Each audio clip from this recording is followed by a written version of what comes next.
Maraming nagsasabi noon na ako'y namamangka sa dalawang ilog. Ang ninanais ko ay ako ang daan kung saan magtatagpo ang lahat ng ilog. Tangway, ika nga sa atin. Walang kakampihan para walang alitan at walang turuan. Ito ang binigyang diin ni Senador Amy Marcos matapos tumangging maging bahagi ng senatorial slate sa ilalim ng alyansa para sa bagong Pilipinas na binuo ng kapatid nitong si Pangulong Ferdinand Marcos Jr. Plano ng presidential sister na mag-isa lang na tumakbo sa pagkasenador para sa 2025 midterm elections. Ayon kay Senador Amy Marcos, nalungkot ang kanilang ina na si dating First Lady Imelda Marcos sa desisyon niyang ito. Ngunit paliwanag ng mambabatas, pinipili na lang niyang manindigan na malaya at matatag at walang kakampihan kundi sambayanan. Kung may dalawa kang malapit na kaibigan at sila'y nag-aaway, kakampihan mo ba yung isa laban sa isa? Siyempre, ang gusto mong mangyari, pagbatiin sila, magkausap sila, at ikaw na ang magiging daan para doon. At kung hindi pa sila handa na magkaisa, mag-iintay ka muna sa tabi.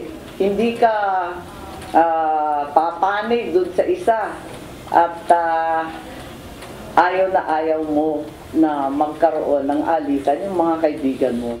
Dagdag pa ng senador, sa pagtakbo niya bilang independent candidate ay hindi na ito kailangang pumanig sa isang partido, sektor o personalidad. Sa ganitong paraan niya ay magagawa niya ang mga dapat maisakatuparan. It's a tremendous sacrifice to stand alone.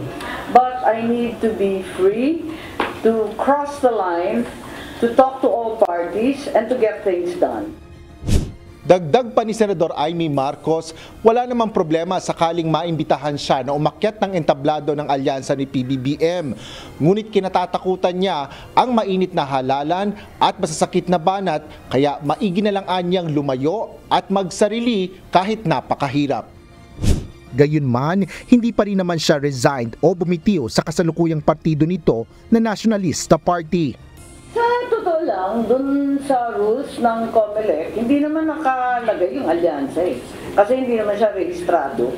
So, linalagay lang yung partido mo o kung independent ka. Sa ngayon, nasyonalista ako. Nakatakdang makipag-usap si Senador Amy Marcos sa Nationalista Party hanggang bukas upang malaman kung ano ang pinakamabuting hakbang sa kanyang pagtakbo bilang independent candidate sa darating na halalan. Asher Cadapan Jr., UNTV News and Rescue. Diyos ang aming sandigan, serbisyo publiko ang aming pinahalagahan.